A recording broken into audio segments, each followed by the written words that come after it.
जय जिजाऊ, जय शिवराय, जय शंभूराजे. नमस्कार मित्रांनो. चला तर सुरू करूया श्रीमान योगी भाग पहिला.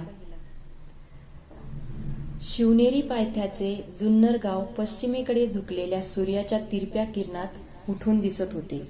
जुन्नर पासून थोड्या अंतरावर असलेल्या आमराईत शहाजीराजांचे घोडदळ थांबले होते. एका डेरेदार आम्रवृक्षाखाली शहाजीराजे छोट्या संभाजीसह उभे होते.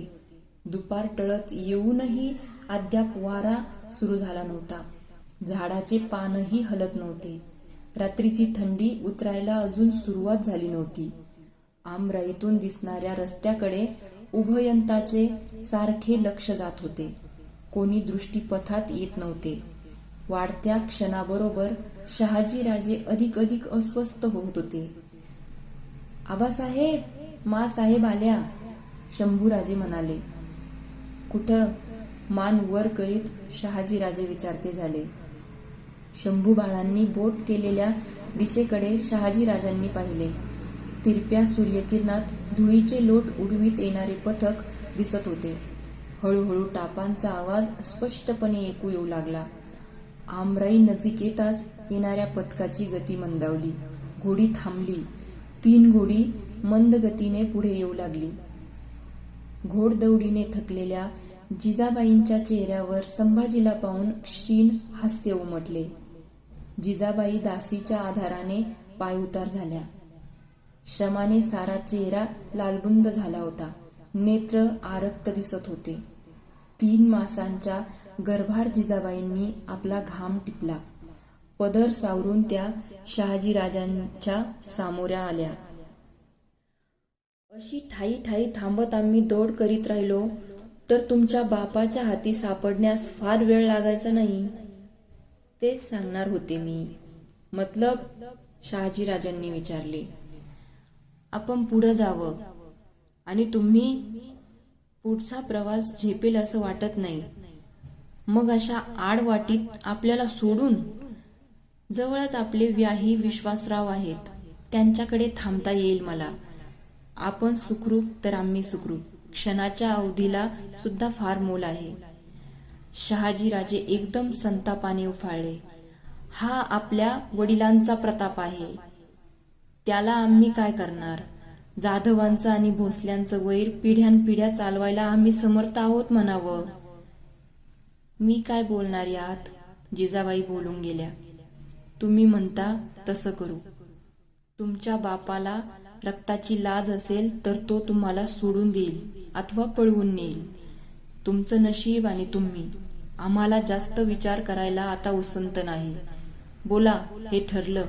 अश्रू कष्टाने आवरून काही न बोलता जिजाबाई आपल्या घोड्याकडे वळल्या. जुन्नरला खबर गेली. शहाजीराजांचे व्याही विजयराव सिधोजी विश्वासराव खुद्द सामोरे आले. जिजाऊ आणि शहाजी यांना सन्मानाने आपल्या वाड्यात घेऊन गेले. वाड्यात बैठकीवर जाताच शहाजीराजे म्हणाले, विश्वासराव, नाईलाजानं तुम्हाला ही तकलीफ देत आहो त्याबद्दल आम्ही शर्मिंदे आहो. राजे, असं बोलू नका. आपल्या कामी येण्याची संधी नशिबानं मिळाली असं आम्ही समजतो. जीवाच्या बाजीनं आम्ही राणीसाहेबांची कदर करू.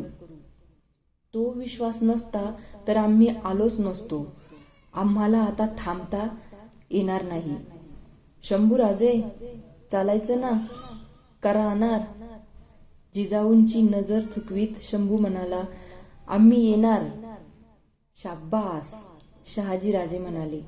थोडे दिवस बाळ राहिल्यावर आणि सर्व सुखरूपपणे पार पडल्यावर बाळाला पाठविला तर नाही का चालणार? जिजाबाई म्हणाल्या. ऐका विश्वासराव, बाळाला धोका आहे आणि आम्हाला नाही. तसं म्हटलं नाही मी. जिजाबाई गडबडीने म्हणाल्या. आम्ही शंभू बाळांना नेणार.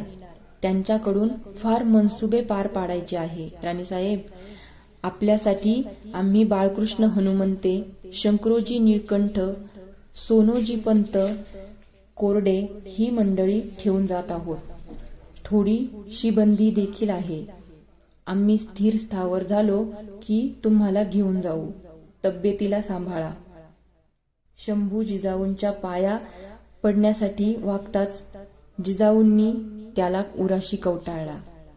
शंभू बाळाने त्या मिठीतून सुटका करून घेतली.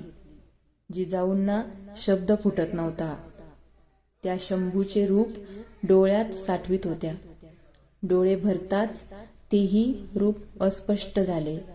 जेव्हा डोळे पुसले तेव्हा शहाजीराजांबरोबर शंभू वाड्याबाहेर पडत होता, एकदाही मागे न पाहता.